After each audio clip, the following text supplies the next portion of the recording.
Meat pie is one of my favorite African Nigerian pastry that is widely eaten in the streets of Niger and is loved by almost everyone. Today, I will share a unique recipe on how you can make the best party-style Nigerian meat pie. Very rich and delicious crust on the outside and super moist and delicious on the inside. Incredibly amazing, guys. You're going to love this outcome of this meat pie. Don't forget to like and subscribe to my channel. Share my video with your friends and loved ones.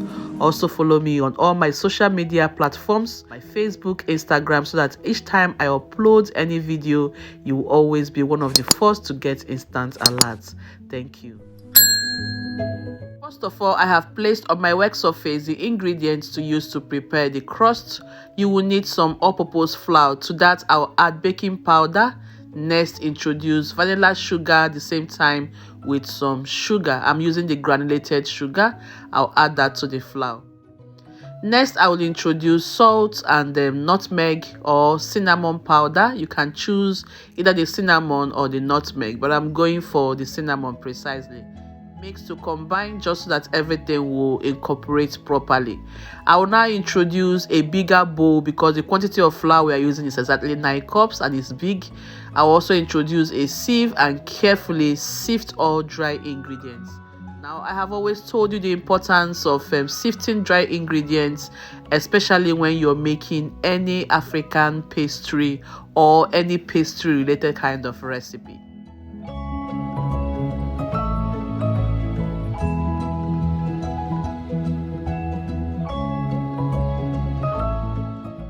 So the sifting process is done. I will move forward and set that aside. Introduce my butter. I'll be using a combination of butter and margarine. For the butter, I have 200 grams, and for the margarine, I have 500 grams. This is not the kind of recipe that you will say you want to lose weight, okay? Time you're making meat pie related kind of recipe, trust me, you need a lot of butter because it plays a huge role in the outcome of your meat pie. Yes, so the quantity you use also should match the quantity of flour that you're using. Of course, you can see I have diced them into little sizes so that it can incorporate perfectly into the flour mixture. Mind you that the ingredients required for meat pie must be extremely very cold. It plays a huge role in the final outcome.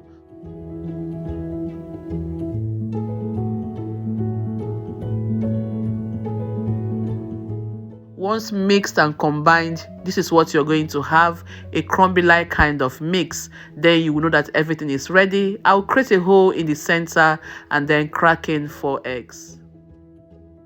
Please, when you're cracking in your egg, you have to be very careful. If you cannot do that, you can mix it before you add it into this place. Next, I will introduce the vanilla aroma. The vanilla aroma is going to infuse a nice taste and flavor to the pie.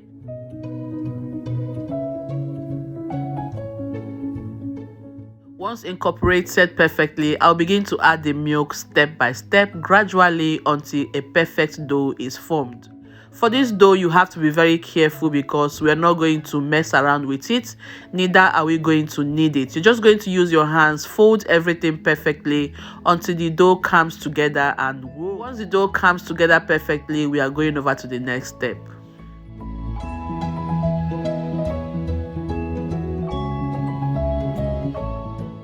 Little quantity of flour on my surface and then drop down the dough.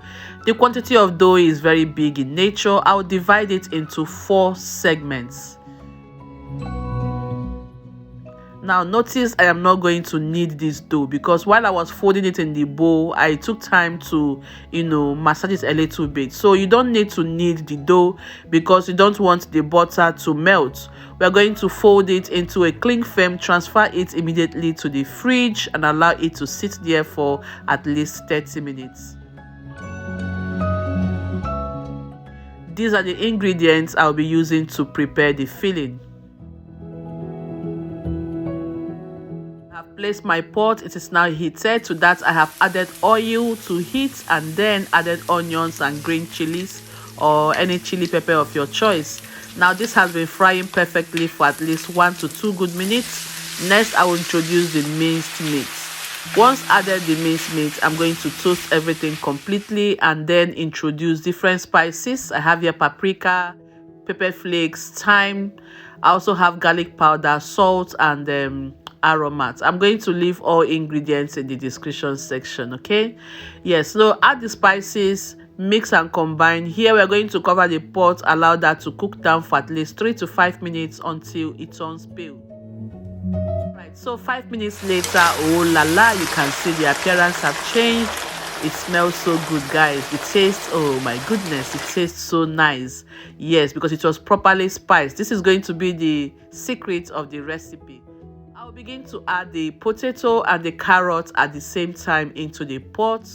Once added, I will also introduce 1 cup of water. Just everything is going to be at the same level. Cook this for exactly 10 minutes after mixing it. Exactly 10 minutes later, oh, the thing is now ready. You can see how beautiful that looks, guys. My kitchen smells incredibly awesome. I will garnish with red and green peppers. Yes, just mix to combine and everything is set. To balance it up, to make it thicker, I will introduce about 2 tablespoons of flour. You can mix the flour with liquid if you want, but I'm going to add it like that. Mix to combine. Allow that to cook for extra 3 minutes or thereabout with my pot covered.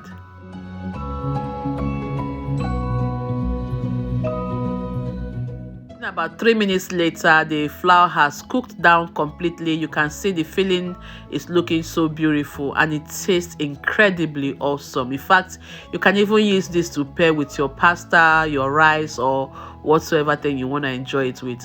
I will just bring out everything from the pot and leave it in a plate and allow it to cool down completely.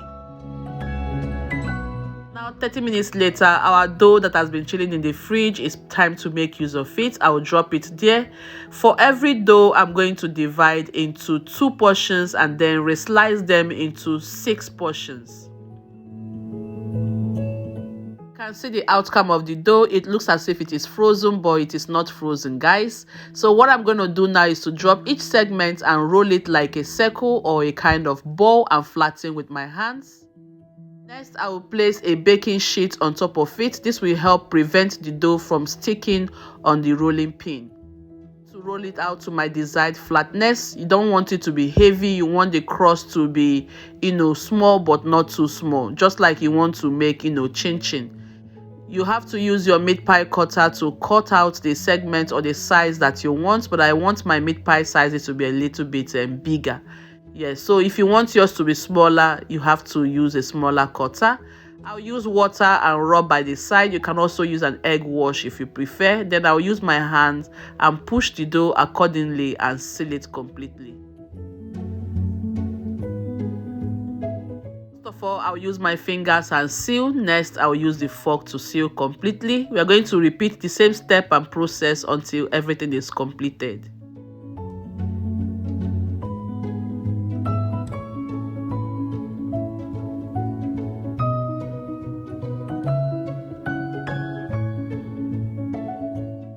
To crack at least 2 eggs inside that plate. Next, I have added at least 2 tablespoons of water.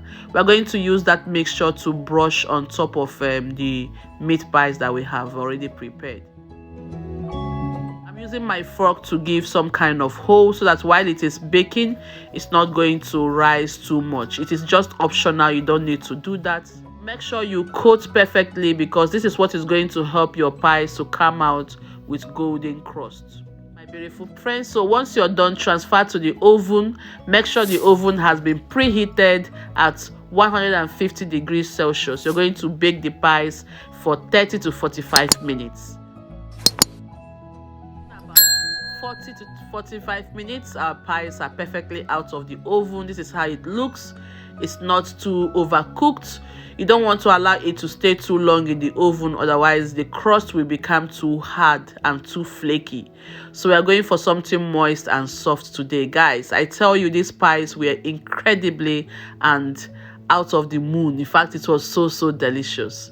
Try this for the Christmas season, serve to your guests, and they're going to come back with good remarks, okay? Yes, so the pastry turned out perfect. It was wonderful. In fact, the crust was super delicious. The crust was so delicious.